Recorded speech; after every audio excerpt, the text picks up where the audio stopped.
Budget आज पेश किया गया, कैसा रहा? और देखिए, बिहार के संदर्भ में ये बजट काफी निराशाजनक है। जिस प्रकार से बिहार जैसे पिछड़े राज्य को विशेष पैकेज और विशेष राज्य का दर्जा मिलना चाहिए था, विशेष पैकेज देकर के बिहार को बूस्टअप करने की जहां जरूरत है। क्योंकि जो बिहार का राजस्व है, मात्र बजट का बिहार का जो बजट था पिछले बार का 3,17,000 करोड़, उसका 27% राशि ही खुद का राजस्व है। तो हमको कर्ज पे बिहार को निर्भर रहना पड़ता है या केंद्रीयांश पे। तो ये समझने की बात है। जब आप कहते हैं महिलाओं को 10,000 रुपया जो है प्रत्येक महिलाओं के खाते में देने का काम किया, और आप कहते हैं कि 2 लाख जो है प्रत्येक महिलाओं को हम देंगे, तो अगर एक लगभग जो है यह राशि जो है 3 लाख करोड़ रुपया की राशि आती है, और पिछला आपका बजट ही 3,17,000 करोड़ का था। ये राशि कहां से आप जुटाने का काम करिएगा, जब आज केंद्र का जो है बजट जो किया गया उसमें बिहार के लिए तो कहीं कोई व्यवस्था ही नहीं की गई। ये समझने की बात है। कुल मिलाकर के यह जो बजट है पूरी तरह से निराशाजनक है, दिशा विहीन है, और बिहार के लिए इसमें कहीं कुछ है ही नहीं है। पिछला बार जो बजट था तो बिहार की चर्चा हो रही थी, क्योंकि बिहार में चुनाव था। तो ये केंद्र की जो सरकार है वो चुनाव को प्रमुखता देती है, न कि महत्वपूर्ण जो बिहार को मिलना चाहिए, बिहार जैसे पिछले राज्य को मिलना चाहिए, उसको महत्व नहीं देती। केंद्रीय बजट आज पेश किया गया, विपक्ष का कहना है कि निराशाजनक है, बिहार के लिए कुछ नहीं। ऐसा है कि हमारे विपक्ष को चाहे जितना भी मिल जाए, उनको पता ही नहीं है, क्योंकि वो 8 पास स्वयं में है। 8 पास में इकोनॉमिक का जो है ना पढ़ाई नहीं हो पाती है, जो सब्जेक्ट है, और वो जो है बजट का भी उनको पता नहीं है शायद। लेकिन मैं बता दूं कि पूरे देश के अंदर में, खास करके पूरे देश के अंदर में 47 से 49% कृषक बसते हैं रे भाई, जो 140 करोड़ लोगों को भोजन का उपाय करती है हमारे देश का अन्नदाता, जिसमें से 12% अकेला कृषक हमारे जो है ना बिहार के प्रदेश में बसते हैं, और 18% जो है ना कृषक हमारे यूपी के प्रदेश में बसते हैं।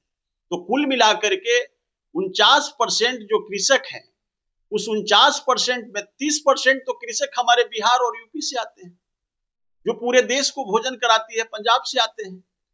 तो कहने का मतलब यह है कि 21 करोड़ कृषक में 1/3 कृषक तो हमारा बिहार और यूपी से है।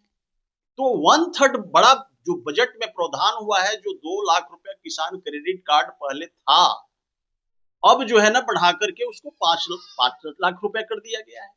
तो इतने बड़े कृषक को लाभ और जो है गोपालक को लाभ जो मिला, तो हम नहीं समझते हैं कि ये छोटा मोटा लाभ है रे भाई।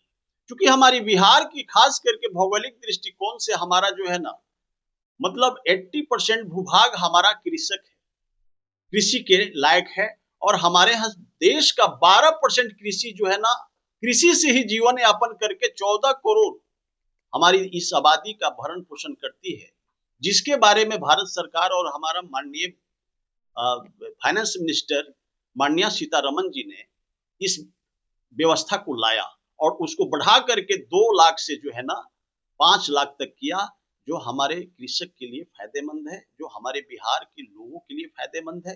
क्योंकि हमारा बिहार खास करके कृषि प्रधान देश है। और रही बात, यहाँ बंटवारा हो गया था चूंकि बिहार का, तो बंटवारा होने के कारण माइंस और मिनरल्स जो है ना झारखंड के क्षेत्रों में चला गया था 83%, और हमारे यहाँ माइंस और मिनरल्स है ही नहीं। हमारे यहाँ सिर्फ कृषि के लिए ही भूमि लायक था, जिसके कारण भारत सरकार ने जो है ना बजट में इतनी बड़ी प्रावधान करके 2 लाख से बढ़ा करके सीधा 5 लाख किया, जो हमारे कृषकों के लिए बहुत लाभदायक है और फायदेमंद है। विपक्ष का कहना है कि पिछली बार चुनाव था, तो बजट के दरमियान बिहार हो रहा था, लेकिन अब चुनाव आगे 3-4 साल नहीं है बिहार में, इसलिए बिहार को साइडलाइन। नहीं, ऐसा कुछ नहीं है। हमारा प्रदेश जो है ना, आप देख लीजिए ना, महिलाओं को बढ़ाने के लिए, शिक्षा में जो है ना, मतलब आप चले जाइए जो है सरकार बड़े औद्योगिक जो है लॉजिस्टिक कॉरिडोर, ये बिहार को भी मिलेगा। आसपास चुनौती ये जो है जो भी है, इसके माध्यम से हमारे बच्चे पढ़े लिखेंगे, आगे बढ़ेंगे। तो कहने का मतलब है कि उद्योग धंधा के लिए भी हमारी सरकार सोची है रे भाई। खास करके बिहार के अंदर में 2.50 लाख करोड़ रुपया जो है ना इन्वेस्ट होने जा रहा है इस वर्ष, और उस इन्वेस्टमेंट से खास करके बिहार का हमारा प्रत्येक जिला में जो है ना फैक्ट्री उद्योग का निर्माण होने जा रहा है। हमारे बच्चे जब पढ़ लिख करके इस फैक्ट्री में काम करेंगे, तो एक छोटी सी फैक्ट्री यदि होगा तो उसमें कम से कम 1200 हमारे नौजवान काम करेंगे। तो प्लान के लिए जो है ना पूरे व्यवस्था हो गया कि प्लान ना हो हमारे बिहार से, ताकि जो है ना हमारे बिहार में इतना बड़ा जो है ना इन्वेस्टमेंट आ गया है। अब आप आइए जो है ना रेलवे का क्षेत्र में, रेलवे के क्षेत्र में माननीय प्रधानमंत्री ने करीब करीब 1 दर्जन से अधिक वंदे भारत ट्रेन दिया था, और करीब करीब जो है अमृत भारत जो है करीब करीब 10 की संख्या से अधिक है, जो या तो बिहार से खुलती है या तो बिहार से होके गुजरती है।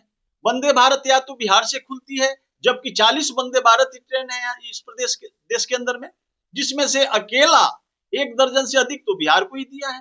तो कहने का मतलब है कि ऑलरेडी जब से हमारे 2014 से इस देश के प्रधानमंत्री आदरणीय नरेंद्र मोदी जी आए हैं, इस देश की 140 करोड़ सम्मानित जनता ने चुन को उनको माननीय प्रधानमंत्री जी को बनाया है।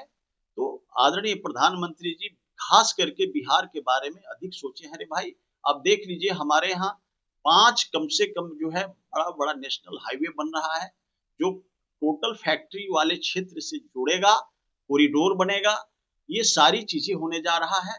किसी प्रकार की दिक्कत नहीं है। बिहार 2029 तक कैसे विकासशील बिहार से विकसित बिहार बने और उद्योग युक्त और प्लान मुक्त, और हमारी बिहार की बेटा और बेटियों को मॉरल निर्माण से लेकर के हायर एजुकेशन तक प्राप्त हो, इसकी चिंतन मंथन हमारी सरकार की है। अब बजट में एक बहुत बड़ा ज्वलंत पर जो मुद्दा उठता था हमारी बेटियों के लिए, बिहार की बेटी हो या पूरे देश की बेटी हो, उनको सुरक्षा महसूस वो नहीं करती थी बाहरी हॉस्टलों में, जिसके कारण हमारी सीतारमन जी ने, फाइनेंस मिनिस्टर जी ने यह एक बहुत बड़ा व्यवस्था लाया है कि पूरे देश के प्रत्येक जिले के अंदर में एकदम 3 स्टार 5 स्टार होटल की तरह हॉस्टल का निर्माण किया जाएगा, जिसमें हमारा दूर दराज और गांव से आए हुई बेटा और बेटियों के लिए, बेटा के लिए नहीं, बेटियों के लिए खास करके सुरक्षित हॉस्टल का निर्माण पूरे देश में करने जा रही है हमारी सरकार। इसमें किसी प्रकार का कोई दिक्कत नहीं है रे भाई। और हमारी बेटियां जब गांव से आएगी, दूर दराज के क्षेत्रों से आकर के हायर एजुकेशन प्राप्त करने का ये बहुत बड़ा जरिया बनेगा। हमारी जब बेटी शिक्षित होगी तो हमारा बिहार स्टेट ऑटोमेटिक